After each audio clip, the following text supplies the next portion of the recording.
Le 8 avril dernier, j'ai vécu probablement le moment le plus saisissant de toute ma vie. J'ai assisté à un premier éclipse solaire total. Et si tu n'en as pas encore vu une, crois-moi, c'est beaucoup plus hot que ce que tu peux t'imaginer. C'est un phénomène qui laisse personne indifférent.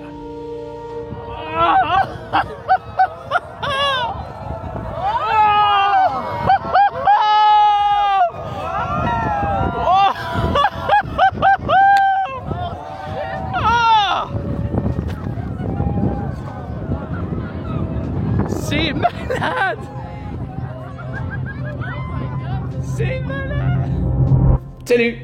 Moi, c'est Pascal, et dans les prochaines minutes, je vais t'expliquer c'est quoi une éclipse, comment te préparer à la prochaine, où aller la voir, comment vivre le moment, et je vais te montrer comment ça s'est passé pour moi. Mais avant de commencer, c'est quoi une éclipse?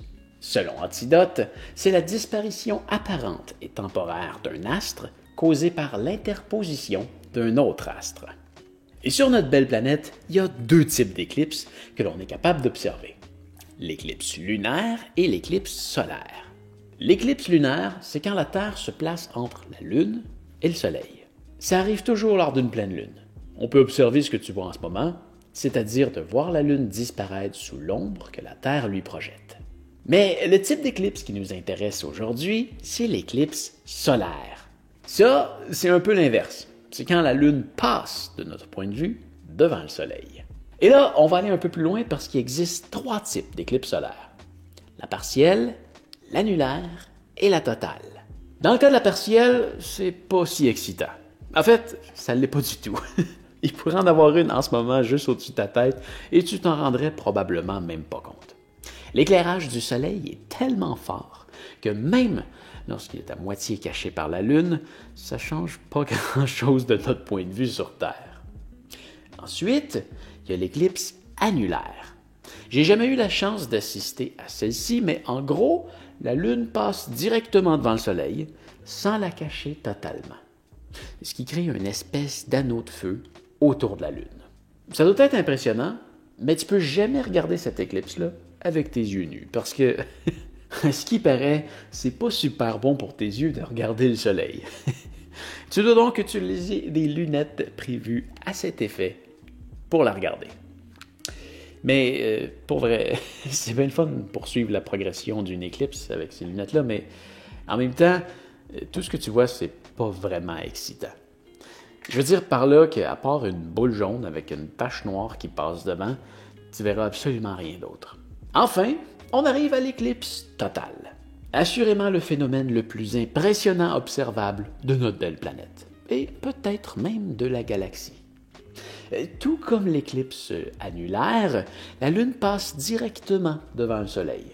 Sauf que dans ce cas-ci, on a la chance d'avoir une combinaison parfaite pour nous donner tout un spectacle. Non, mais pour vrai, c'est vraiment incroyable. Il se trouve que le Soleil est environ 400 fois plus gros que la Lune. Mais à certains moments, on a la chance d'avoir un alignement d'orbite qui fait en sorte qu'il est également 400 fois plus loin. Quand on a cette combinaison, la Lune peut cacher de justesse le Soleil. C'est donc une rare chance que de se trouver exactement au bon endroit pour pouvoir avoir droit à une éclipse totale. Mais c'est pas tout. On se trouve également à la bonne époque. Depuis des milliards d'années, la Lune s'éloigne tranquillement de la Terre à une vitesse d'environ 3 cm par année. Donc, c'est un phénomène qui est porté à disparaître éventuellement et qui ne devait pas être aussi excitant par le passé. Et aujourd'hui, on est capable de prédire exactement où et quand est-ce qu'on va pouvoir voir les prochaines éclipses. On sait déjà que la prochaine qui va avoir lieu, c'est le 12 août 2026, qu'elle va d'abord être visible dans le nord de la Russie, puis au Groenland, et qu'elle va ensuite passer à Reykjavik pendant très précisément 1 minute au centre-ville, de 17h48 et 18 secondes à 17h49 et 18 secondes, qu'elle va ensuite continuer sa route dans l'Atlantique avant d'aller traverser l'Espagne pour terminer sa course au coucher de soleil près de Palma. On est capable de savoir ça pour la prochaine dans 2 ans. Mais on est aussi capable de le prédire avec la même précision pour celle qui va avoir lieu dans 174 ans, le 28 novembre 2198. Donc, comment est-ce que tu te prépares pour la prochaine éclipse? La première étape, c'est assurément de choisir l'endroit où tu vas la regarder. Oh non, c'est pas parce qu'on est tous sur la même planète que tout le monde a droit au même spectacle. Pour bien illustrer le phénomène, on va se rendre sur le site web de timeanddate.com. C'est un outil absolument génial pour plein de trucs en rapport à l'astronomie et indispensable pour bien te préparer à ta prochaine éclipse. Je t'ai laissé un lien dans la description pour aller les visiter. Donc, ce qu'on voit ici, c'est la carte de l'éclipse. Bref, où il y a de la couleur, c'est les endroits où seront visibles l'éclipse. Mais attention, dans tout ça, seulement un maigre corridor d'environ 200 km de large pourra voir l'éclipse totale. Le reste verra uniquement l'éclipse partielle. La zone la plus foncée, c'est ce qui s'appelle le corridor de totalité. C'est uniquement dans cette zone qu'une éclipse totale peut être observée. Et plus tu te trouves au centre, plus longtemps tu pourras l'observer. Par exemple, pour la dernière, au nord de Plattsburgh, en plein centre du corridor, elle était visible pendant 3 minutes 34. Alors qu'à Montréal, on parlait plutôt de 1 minute 25. Mais attention, c'était pas visible dans tout Montréal. Au métro Sauvé, on avait seulement 5 secondes de totalité, si on était du bon côté de la rue. Oui, parce que si on se trouve du mauvais côté de la ligne, on n'a pas droit au même phénomène. Sur Time and Date, tu es capable d'avoir la liste des prochaines éclipses totales avec leur trajectoire. Et quand tu en sélectionnes une, tu peux avoir une illustration animée, une carte précise du passage de l'éclipse sur laquelle tu peux cliquer n'importe où pour avoir tous les détails, comme le pourcentage et la durée de l'éclipse, avec l'heure du début de la partielle, du début de la totalité, jusqu'à la fin de chacune d'entre elles, mais aussi les probabilités d'ennuagement selon les moyennes enregistrées depuis l'an 2000, mais ça, en même temps, c'est un coup de dé. Mes probabilités de couverture de nuages étaient de 76 %. J'étais dans une des pires régions au niveau des probabilités et finalement, j'étais au meilleur endroit. Bref, là-dessus, prévois-toi un plan B, C et D et prépare-toi à te déplacer selon la météo. Donc, maintenant que tu sais où se trouve le corridor de totalité, trouve-toi des endroits bien élevés, comme les sommets de montagne, avec une vue bien dégagée.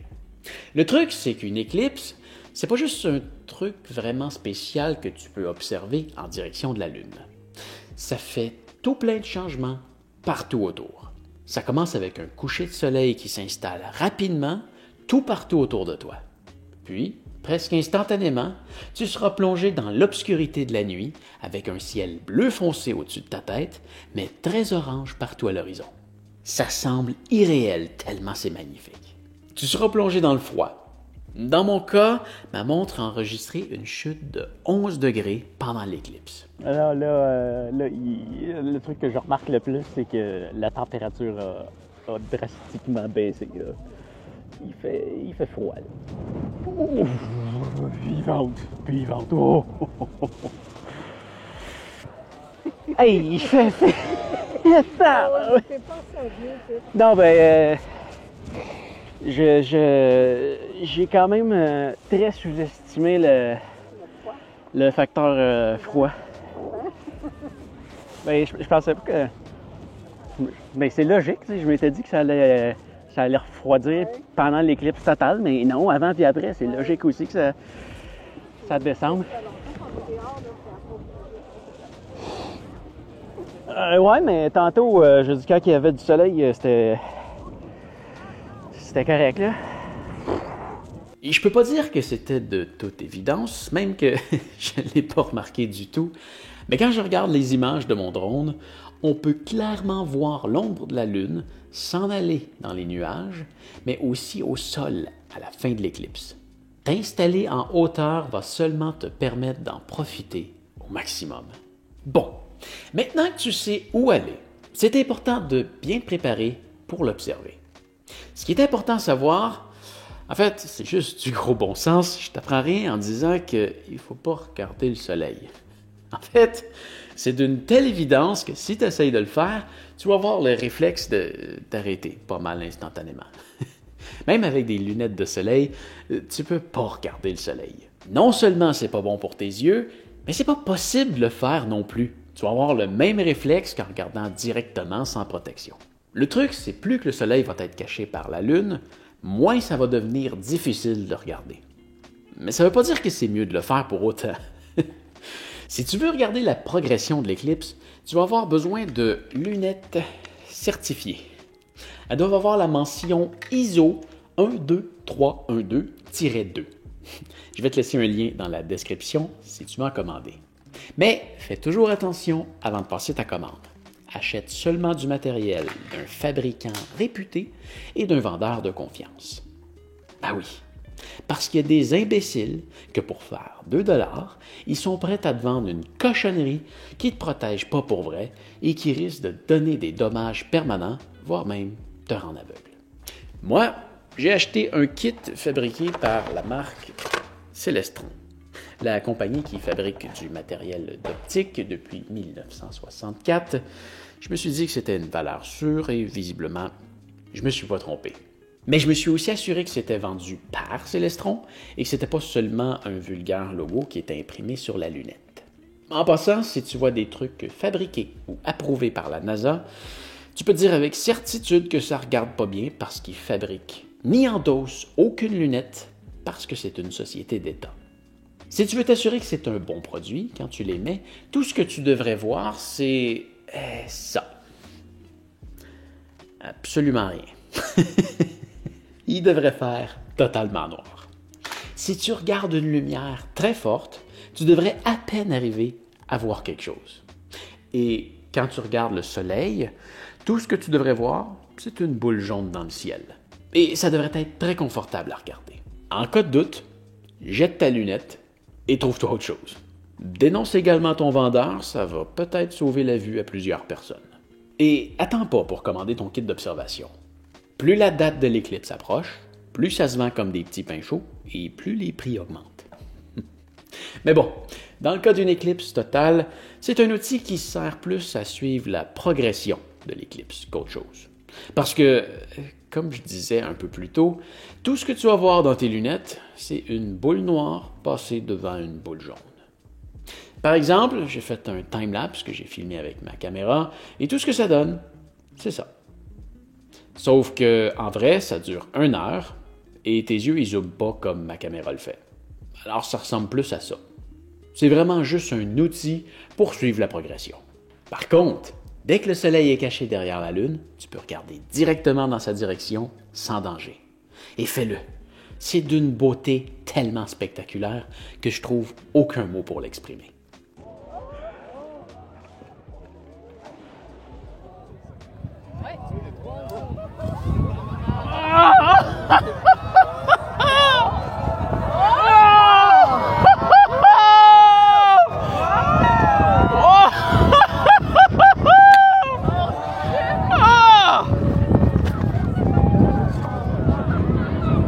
C'est malade! C'est malade!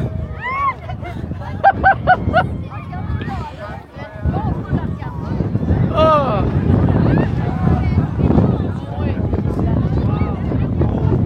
Ah! Man! J'ai capoté! Il y a des étoiles là-bas! Ah oui, c'est... Aïe!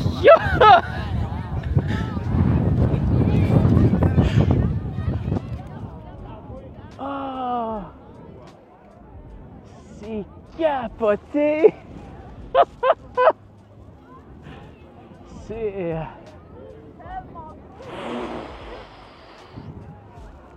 Aïe! Aïe!